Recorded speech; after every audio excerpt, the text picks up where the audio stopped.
너는 왜 맨날 나만 탓하는 거야? 웃기지 마. 내가 먼저 시작했잖아. 대체 언제까지 이렇게 살 거야? 남편과 저는 소리를 높이며 서로를 향해 퍼부었습니다. 처음에는 말로 시작했지만 점점 감정이 격해져 상처 주는 말들을 쏟아냈습니다. 서로를 이해하려는 마음은 이미 오래전에 사라져버렸습니다. 남은 것은 분노와 지친 숨소리뿐이었습니다. 한참을 그렇게 소리치던 우리는 결국 말없이 식탁 위를 바라보았습니다. 그곳에는 하얀 종이 한 장이 놓여 있었습니다. 협의이혼 신청서. 저는 깊게 숨을 들이마시고 고개를 떨구었습니다.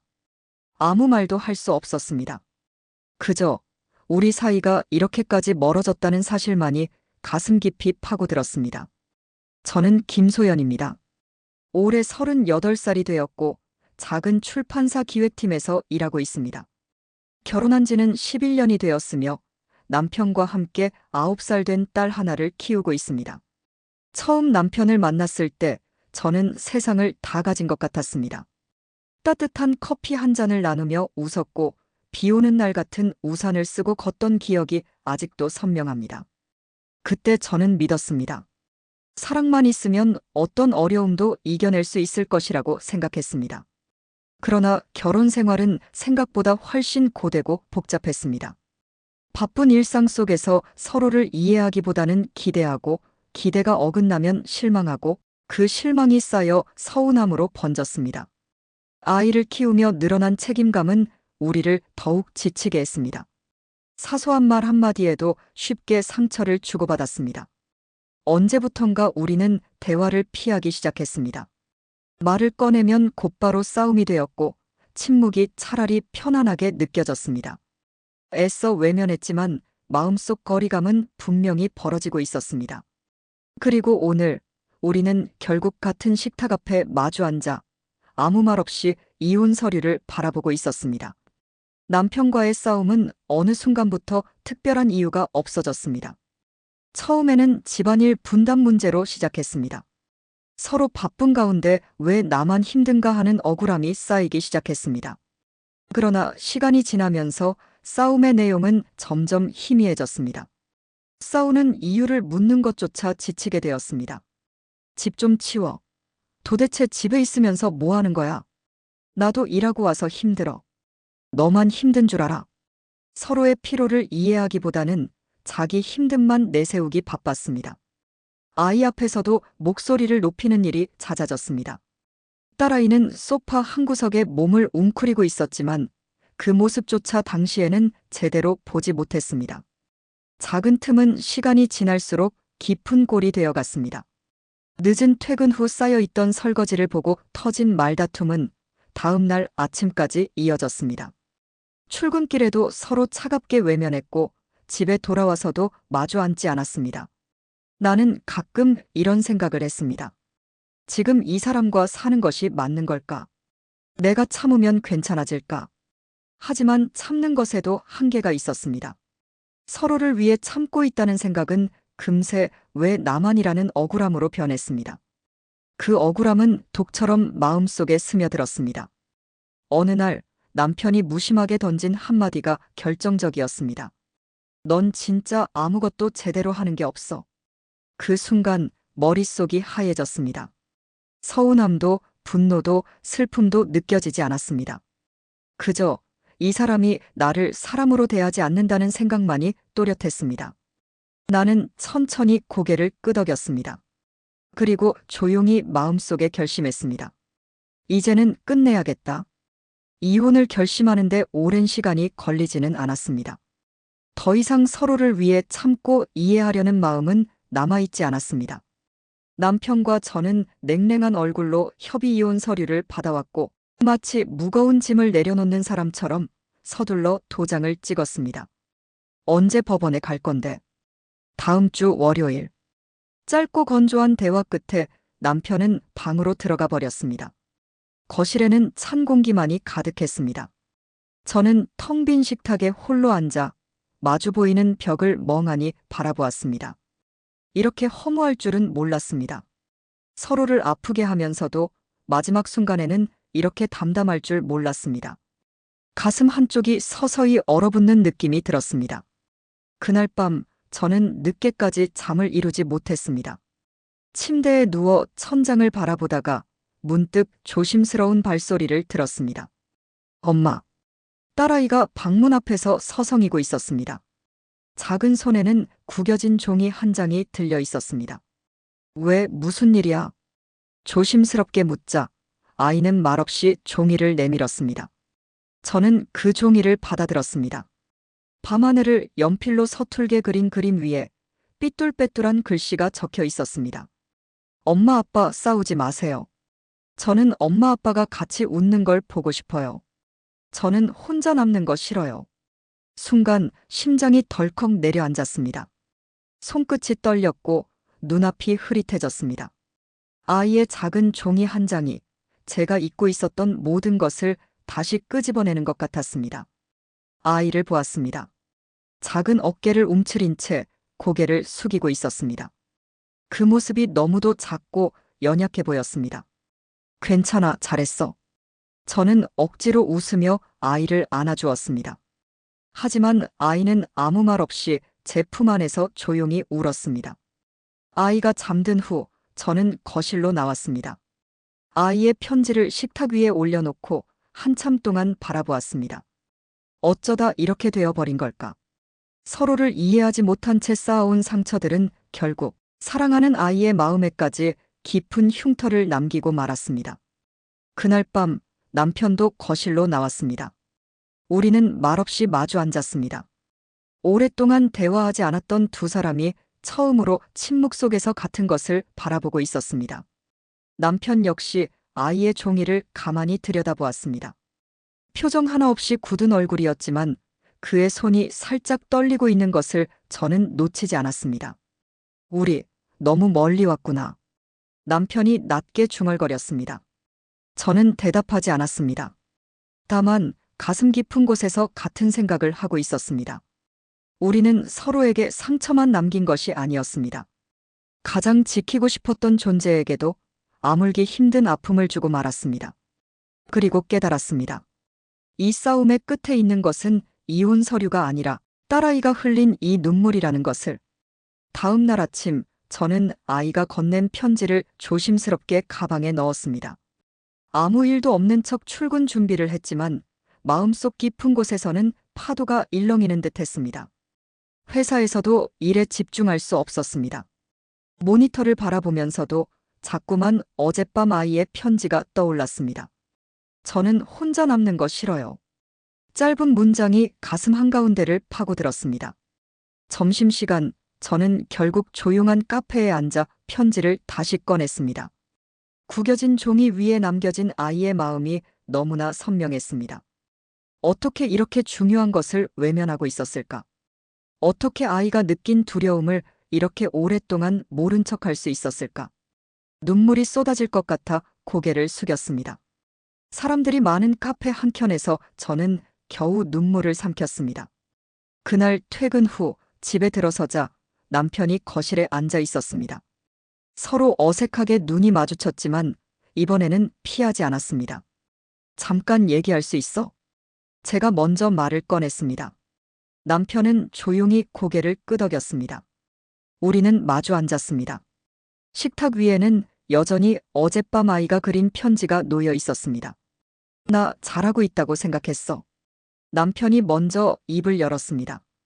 가정을 지킨다고 버티는 게 맞다고. 저는 조용히 그의 말을 들었습니다. 그리고 천천히 제 마음을 꺼내놓았습니다. 나도 그래. 나도 우리를 지키고 있다고 믿었어.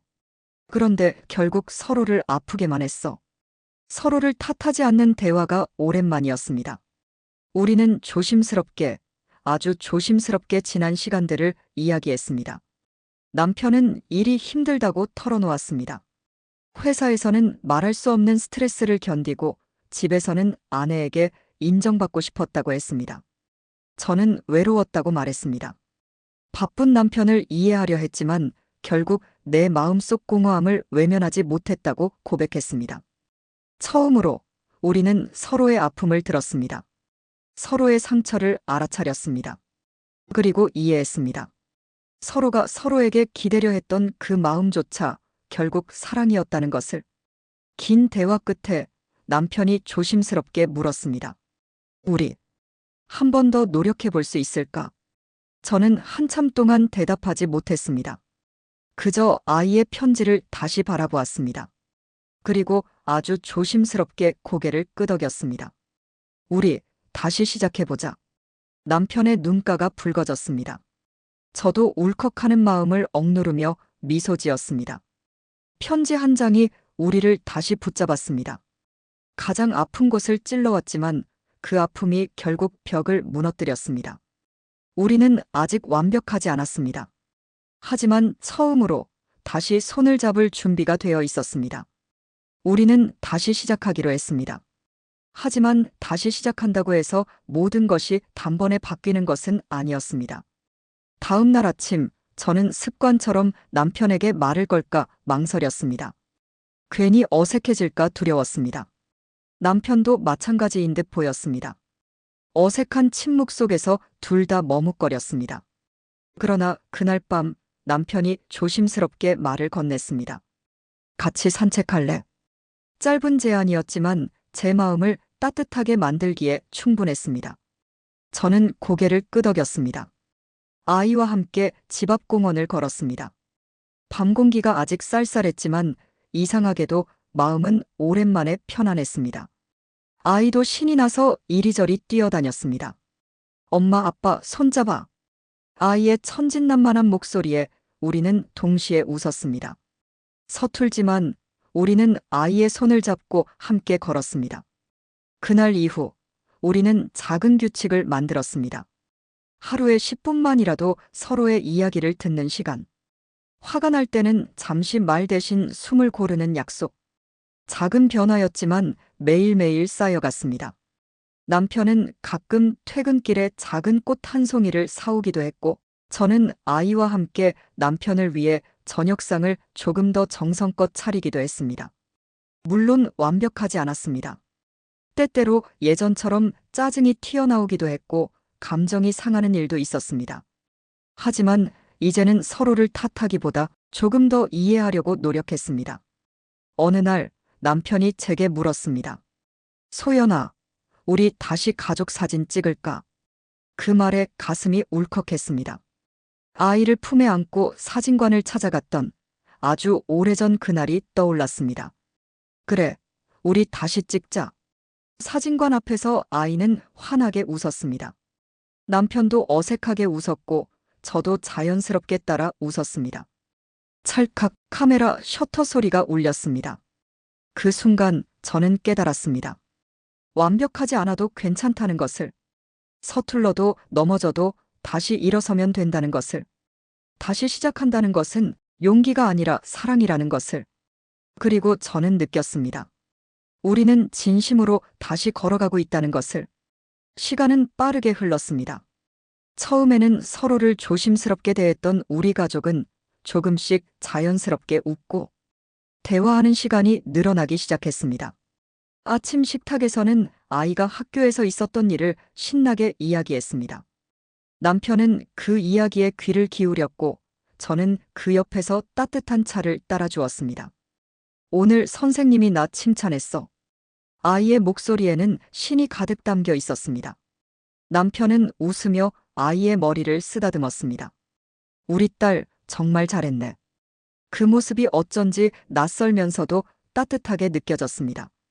조금 전까지만 해도 어색하고 차가웠던 집안 공기가 지금은 부드럽게 감돌고 있었습니다. 우리는 작은 일상을 함께 쌓아가기 시작했습니다. 주말에는 세 식구가 함께 마트에 가서 장을 보고 공원에 나가 자전거를 타고 때로는 아이 방에 모여 앉아 보드게임을 하며 웃음꽃을 피웠습니다.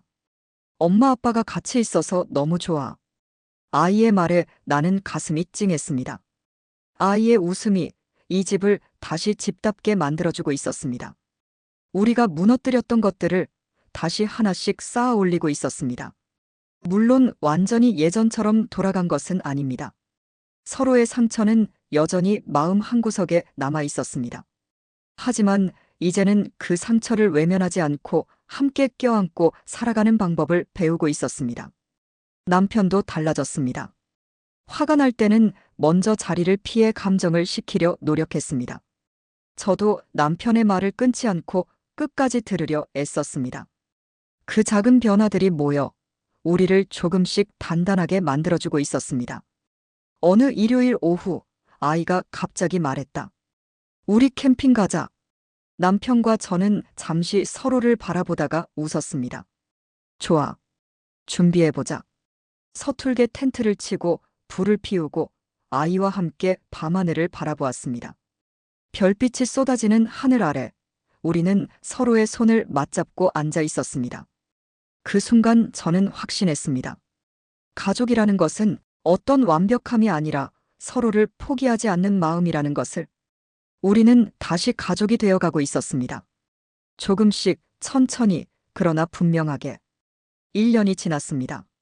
우리 가족은 여전히 완벽하지 않습니다. 때로는 사소한 일로 얼굴을 붉히기도 하고 바쁜 일상에 지쳐 서로를 놓칠 때도 있습니다. 하지만 이제 우리는 알고 있습니다.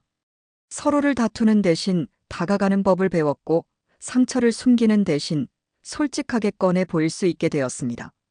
아이도 많이 달라졌습니다. 예전보다 훨씬 밝아진 아이는 매일 아침 오늘도 좋은 하루 보내자 라며 힘차게 외칩니다. 그리고 오늘 아이가 학교에서 써온 작은 편지 한 장을 제게 건넸습니다. 하얀 종이 위에 서툰 글씨로 이렇게 적혀 있었습니다. 엄마 아빠 요즘 정말 행복해요. 세 식구가 같이 웃을 수 있어서 좋아요. 저는 이제 혼자 같지 않아요. 고마워요. 편지를 읽는 순간 가슴 한가운데서 따뜻한 무언가가 퍼져나갔습니다. 눈물이 났지만 이번에는 슬퍼서가 아니라 고마워서 흘린 눈물이었습니다. 남편도 아이의 편지를 함께 읽었습니다. 우리는 눈을 마주쳤고 말없이 서로의 손을 꼭 잡았습니다. 그날 저녁 우리는 가족 사진을 다시 찍었습니다. 수줍게 웃는 우리 딸, 어색하지만 따뜻한 표정을 짓는 남편, 그리고 그 곁에 서 있는 저. 찰칵 셔터 소리와 함께 우리의 새로운 시간이 기록되었습니다. 가족이란 상처 없는 관계가 아니라 상처를 껴안고 다시 걸어가는 사람들의 이야기라고 믿습니다. 우리는 넘어졌지만 포기하지 않았습니다. 울고 또 울었지만 서로를 붙잡았습니다. 그리고 다시 웃을 수 있게 되었습니다. 모든 것은 작은 편지 한 장에서 시작되었습니다. 지금 이 순간에도 저는 믿습니다. 진심은 결국 다시 이어진다는 것을. 오늘 제 이야기를 끝까지 함께 해주셔서 진심으로 감사합니다. 이 영상이 작은 위로가 되셨다면 구독과 좋아요, 그리고 주변에 공유해주시면 큰 힘이 됩니다. 앞으로도 따뜻한 이야기로 다시 찾아뵙겠습니다. 감사합니다.